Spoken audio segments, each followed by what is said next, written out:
Hello students, welcome to Swami Vivekananda Institute. My name is Shaheen and in this particular lecture video, we are going to discuss another part of logical reasoning.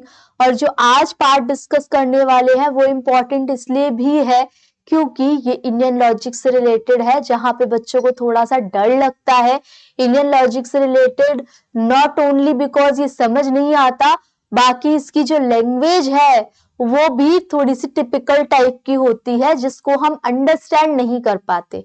ठीक है, तो कोशिश करेंगे कि यहाँ से हम क्रूशियल पॉइंट्स को उठा पाए ताकि आप लोग अगर इससे रिलेटेड कोई क्वेश्चन आता है एग्जाम में तो उसको फ्रेम कर सको।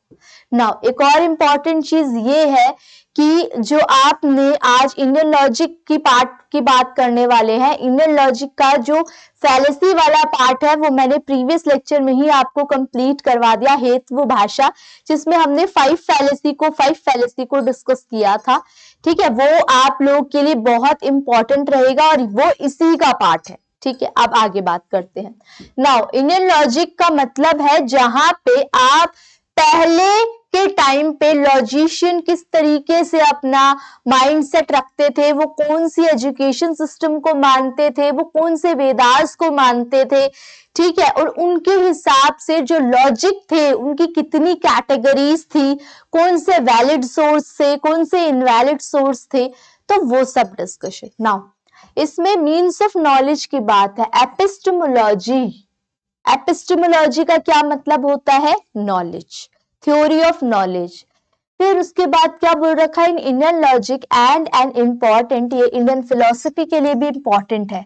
इसका मतलब होता है liberation and ultimate goal of spiritual liberation, मोक्ष की प्राप्ति, है ना, कि सब मोह माया है, हमें मोक्ष की प्राप्ति करनी है, मतलब सारी कुछ चीजें आपकी क्या है, लिबरल है, मतलब आत्माओं से रिलेटेड है, is like this. Here knowledge or cognition is described as apprehension and consciousness. In India, several approaches to philosophy originated over some time. India के अंदर कुछ फिलोसफी वक्त के साथ साथ उभर रही है। ठीक है, according to the different interpretations of Vedas, the school of thought जो हम बोलते हैं वो कई सारे भागों में विभाजित है, डिवाइडेड है। The core of dividing philosophy को जब हम अलग अलग पार्ट में डिवाइड करते हैं तो जो मेन ब्रॉड कैटेगरीज होती है वो होती है बिलीफ एंड एक्सेप्टेंस। बिलीफ मतलब विश्वास जो कर रहे हैं और चीजों को मानने का पैटर्न है। ऑफ वेदास, द पीपल, जो लोग एक्सेप्ट करते हैं वेदा को, उनको कहते हैं आस्तिक। जो वेदा को मानते हैं, स्पिरिचुअल्स को मानते हैं, गॉड को मानते हैं, आस्तिक ऑर्थोडॉक्स। एंड जो लोग नहीं बिलीव करते वेदास में उनको नास्तिक कहते हैं। तो इस पूरी स्लाइड से हमें क्या सीखने के लिए मिला, एक तो जो एपिस्टेमोलॉजी वर्ड है इसका मतलब क्या होता है, थ्योरी ऑफ नॉलेज। इसके अलावा जो बिलीफ को मानते हैं, जो बिलीफ के अलावा हमने एक्सेप्टेंस को मानते हैं, उनकी दो कैटेगरी है। बिलीफ और एक्सेप्टेंस को मानने वाले वेदास कहते हैं, उनको ऑर्थोडॉक्स, और जो नहीं मानते उनको क्या कहते हैं, नास्तिक, हेट्रोडॉक्स। नेक्स्ट, वेदास को हम लोग earliest evidence of Indian literature and hence Indian thoughts and philosophy in particular are greatly influenced by Vedas positively and adversely. Indian school of knowledge, जो Indian school knowledge है या epistemology knowledge है, knowledge theory of knowledge है, उसको दो भागों में बांटा गया है, दो पार्टीशन किए हैं, एक तो न्याया फिलॉसफी और एक मीमांसा फिलॉसफी। ठीक है, अब आस्तिक कौन हो गए, जो लोग उसको बिलीव करते थे, वेदास को बिलीव करते थे, है ना। वेदास को बिलीव करने वाले लोग कौन होते थे, वो होते थे आस्तिक। तो इसका मतलब ही है जो कि नोइंग दैट विच एग्जिस्ट, जो चल रहा है, जो हो रहा है उस पे विश्वास करने वाले, उसे मानने वाले, उसे जानने वाले।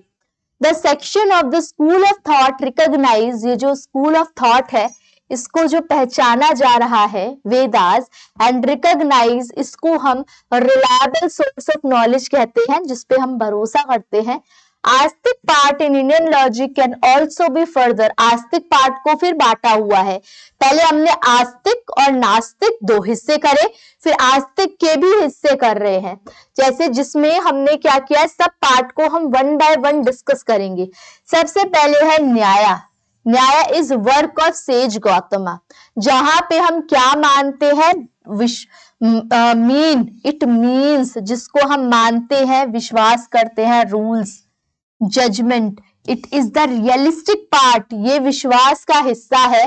फिलोसफी जो कि लॉजिक के बेसिस पे काम करता है, वो भगवान को मानते हैं, अल्टीमेट कॉज, कह रहे हैं कि जो गॉड है that is the ultimate cause of creation, जो बनाया है वो सब भगवान ने बनाया है, गॉड ने बनाया है, ठीक है। वही करता धरता है, वही हमारा सब कुछ करेगा, मेंटेनेंस करेगा और वही सब खत्म करेगा, ठीक है। यहाँ पे गॉड को प्रायोरिटी पे माना गया है। दे बिलीव दैट, वो विश्वास करते थे कि जो रियलिटी है उसकी तीन खूबियां हैं, तीन क्वालिटीज हैं, that is sattva, goodness, light, rajas, passion, energy, and tamas, darkness, ignorance, ठीक है। मतलब सातवां गुडनेस मतलब अच्छाई, अच्छाई की एनर्जी, राजाज हो गई आपकी पैशन एनर्जी, और तमाज क्या हो गया, अंधेरा, या आप जो चीजों को नकारते हो, इग्नोर करते हो, उन सब चीजों की बात। एक बार आस्तिक वाले पार्ट में लिख लो, अगर तुम्हें कुछ इंपॉर्टेंट लगे तो लिखते जाना है साथ साथ। जो लोग नेक्स्ट अटेम्प्ट के लिए तैयारी कर रहे हैं वो लिखते जाएंगे, और जो लोग सिर्फ रिवीजन के पर्पस से देखेंगे वो लिखेंगे नहीं, वो सिर्फ सुनेंगे। नेक्स्ट वन इज न्याय सूत्र को 4 तरीकों से वैलिड नॉलेज बोला गया है। अब ये वैलिड कौन कौन सी नॉलेज है, प्रत्यक्ष परसेप्शन, अनुमान इन्फ्रेंस, उपमाना कंपैरिजन, एंड शब्दा वर्बल टेस्टिमनी। किसको, अभी मैं आपसे पूछूं कि न्याय सूत्र को कितने वैलिड सोर्स में माना गया है, 4 वेज, 4 तरीके हैं वैलिड नॉलेज को एक्सेप्ट करने के, ये कहते हैं न्याय सूत्र।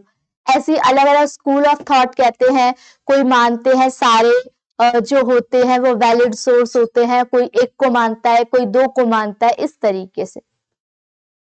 तो नॉलेज अकॉर्डिंग टू न्याया, नॉलेज जो न्याय के हिसाब से जो जानकारी है, जो हमें नॉलेज मिली है, इज द ओन सेल्फ, वो खुद मिलती है, हमारी शरीर देता है, हमारी जो 5 सेंसेस हैं वो देते हैं, हम सोचते हैं, हम बिलीव करते हैं, हमारी बुद्धि देती है, हमारा दिमाग देता है, हमारा काम देता है, एक्टिविटी, और मेंटल इम्बैलेंसेस भी देता है। मेंटल इम्बैलेंसेस का मतलब है जब कुछ बुरी सिचुएशन आ जाती है तो हम अपना आपा खो देते हैं ना, तो वैसे ही मेंटल इम्बैलेंसेस, पुनर्जन्म, रीबर्थ, प्रेता भाव, सेंस ऑफ प्लेजर, अच्छा बुरा लगना, अच्छा खुशी होना, आपको किसी ने अचीवमेंट दी, आपको बहुत अच्छा फील हुआ, इंसेंटिव मिला, गिफ्ट मिला, ठीक है, तो ये मीन्स ऑफ प्लेजर है। और अगर दुख दर्द होता है, पेन होता है, तो फाला, सफरिंग, सफरिंग को क्या बोला गया है, दुख, और फ्रीडम फ्रॉम सफरिंग मतलब जहां पे दुख से आजादी मिल जाती है, तो वो क्या बोला गया, अपवर्ग। देखो, जिसने अभी स्टार्ट कर रहे हो वो तो इन सबको लिख सकते हो, एक बार रिकॉग्नाइज कर सकते हो, बाकी आप लोग गो थ्रू कर लो एक बार, आपके पास 15 सेकेंड्स का टाइम है, जल्दी से इसको। न्याय सूत्र को कितनी वैलिड सोर्स में बोला गया है, और नॉलेज का मतलब न्याय में क्या है दोनों ही चीजें, दोनों चीजें इंपॉर्टेंट है।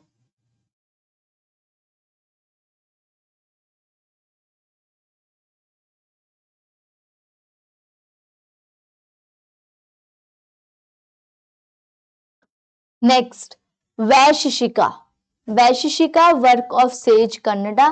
वैशेषिका प्रैक्टिकल थिंकर्स थे जो मानते थे, विश्वास करते थे, philosophy that all the object present in the universe could be reduced to a certain number of atoms। वो प्रैक्टिकली चीजों को, साइंस वाली चीजों को प्रैक्टिकली बिलीव करते थे और कहते थे कि जितनी भी चीजें हैं यूनिवर्स के अंदर, वो अगर उसे घटाया जाए तो वो एटम्स में सम्मिलित हो जाएगा। मतलब जितनी भी चीजें हैं यूनिवर्स में वो पंच तत्व से मिली है। अब पंच तत्व कौन से हैं? That is fire, earth, water, land and air. 1, 2, 3, 4 and 5। Now about the belief in god, अगर मैं भगवान की विश्वास की बात करूं, and the liberation of one souls, Vaisheshika is quite similar to Nyaya philosophy. वो भी जो वैशेषिका फिलोसफी थी वो भी ये मानती थी न्याया की तरह, वो भी गॉड के बेसिस पे और आपकी वन सोल के बेसिस पे, ठीक है, वर्क के बेसिस पे, सेंसेस के बेसिस पे चीजों को मानती थी। तो ये कौन सा हो गया आपका? वैशेषिका। 2 पॉइंट हमने डिस्कस कर लिए। Now the next one is Sankhya work of says Kapila. The branch of philosophy believes in dual realism. ये किस पे बात करते हैं? ड्यूअल रियलिज्म को, रियलिटी को, नेमली पुरुषा एंड प्रकृति, एंड दे आर इंडिपेंडेंट। पुरुषा क्या हो गया? जो कि खुद का दिमाग हो गया, हमारी आत्मा, अंतरात्मा, और माइंड, जो माइंड है, सेल्फ है, इंटेलिजेंस पर्सन है, और प्रकृति जो कि क्रिएटिविटी एजेंसी और the ultimate cause of the world.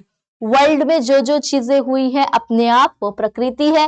प्रकृति के दो और 3 पार्ट और हैं, that is guna, sattva, calmness, rajas, passion, अभी पढ़ते हुए आए हो ना, तमाज, इग्नोरेंस। तो क्या ये भी न्याया फिलॉसफी की तरह ही है? तो हाँ, ये भी एनी हाउ न्याया फिलॉसफी की तरह है। एक बार इसको आप लोग देख लो, सांख्या को देख सकते हो आप लोग।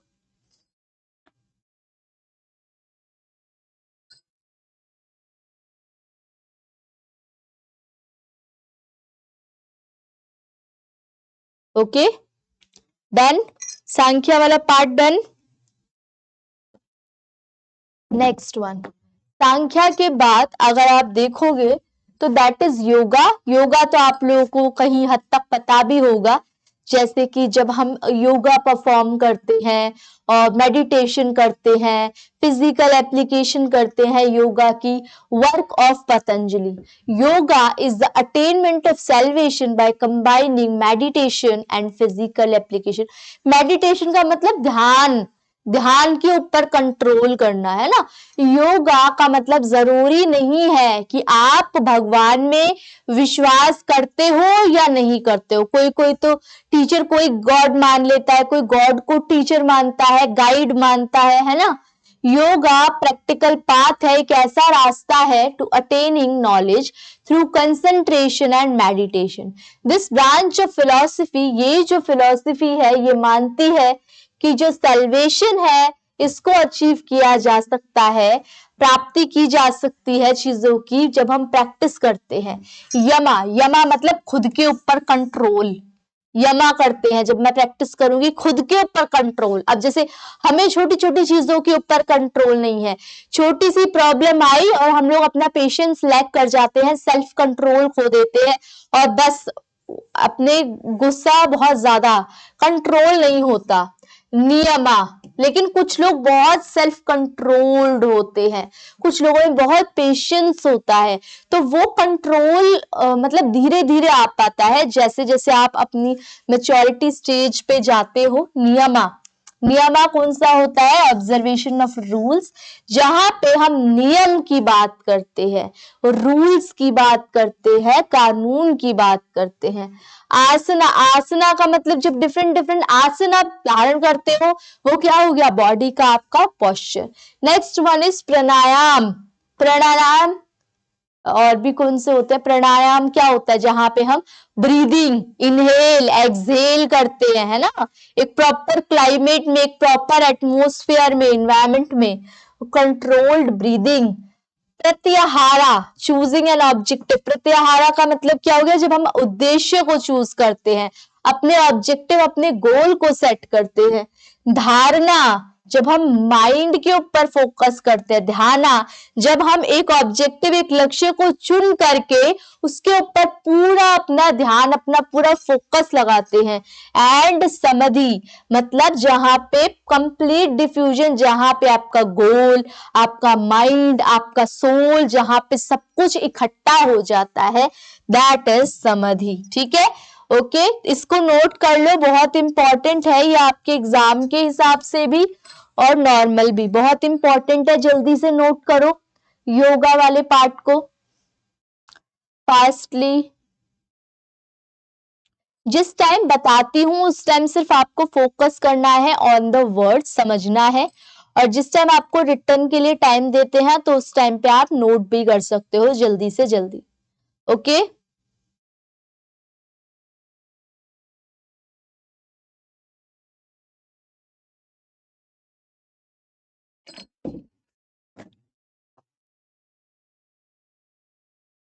नेक्स्ट इज पूर्वा।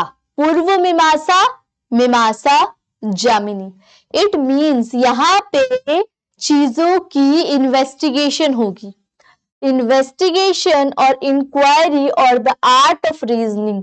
उत्तर मीमांसा को वेदांता की तरह ट्रीट किया जाता है एंड इज पोस्टुलेटेड बाय जामिनी। जो मेन इसका उद्देश्य है उत्तर मीमांसा का, वो सेल्वेशन की प्राप्ति है, which could be attend only by good deeds.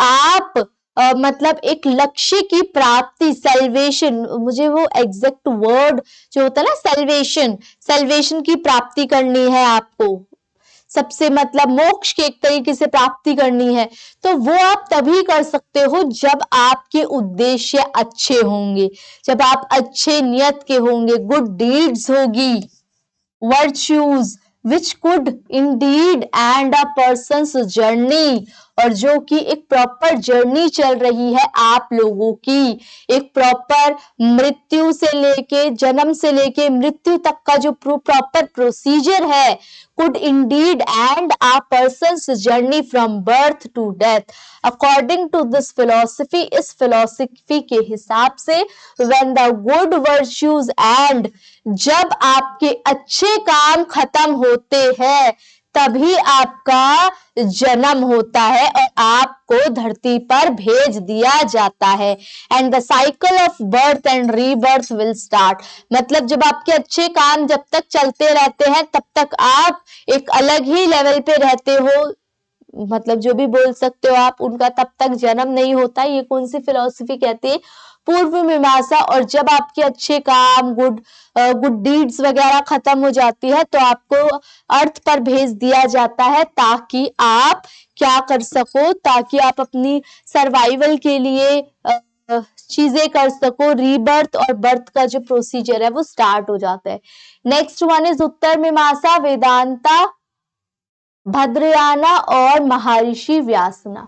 Maharshi व्यासना gives उत्तर मीमांसा and it means the end of Vedas, जहां पे वेदास खत्म हो जाते हैं। वेदांता का मतलब होता है फाइनल पार्ट ऑफ वैदिक टेक्स्ट, जहां पे फाइनली ये कंप्लीट हो गया। और इसको टोटल हमने क्या बोला, उपनिषद। अकॉर्डिंग टू इट, इसके हिसाब से जो प्रॉपर रियलिटी है, only reality in the universe, universe में जो रियलिटी है, जो सच्चा काम है, इज दैट ब्रह्मा, ब्रह्मांड एंड एवरीथिंग, और बाकी सब कुछ। Only reality in the universe, जो यूनिवर्स में है वो ब्रह्मांड, जो चीजें रियल है, और बाकी सब कुछ क्या है, मोह माया है। Here the soul is considered, soul को एक्सटर्नल बोला गया है, which means something which can not be destroyed. आत्मा जिसको कभी भी खत्म नहीं किया जा सकता।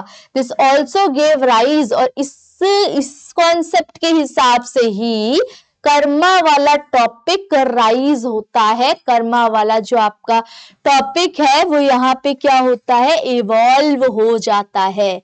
ठीक है, तो अभी तक हम लोगों ने क्या क्या डिस्कस कर लिया है इंडियन लॉजिक के अंदर। एक बार रिवीजन, क्विक रिवीजन दे देते हैं इनको। बहुत सारा पार्ट पढ़ लिया।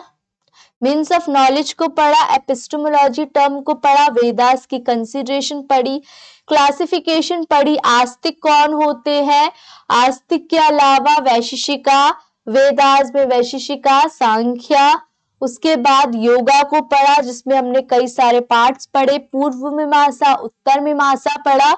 उसके अलावा अब जो नेक्स्ट टॉपिक है दैट इज नास्तिक। ठीक है, तो एक बार इसको गो थ्रू कर लो आप लोग।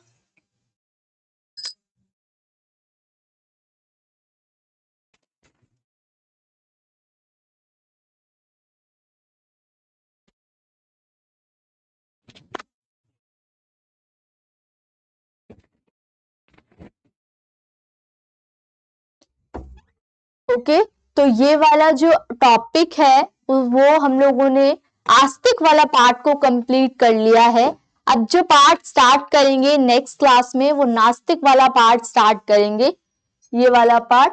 ठीक है, अगर आपको कोई पर्टिकुलर डाउट है इस लेक्चर वीडियो से रिलेटेड तो आप लोग कमेंट सेक्शन में मेंशन कर सकते हो, या और किसी लेक्चर की रिक्वायरमेंट है तो भी आप लोग बता सकते हो।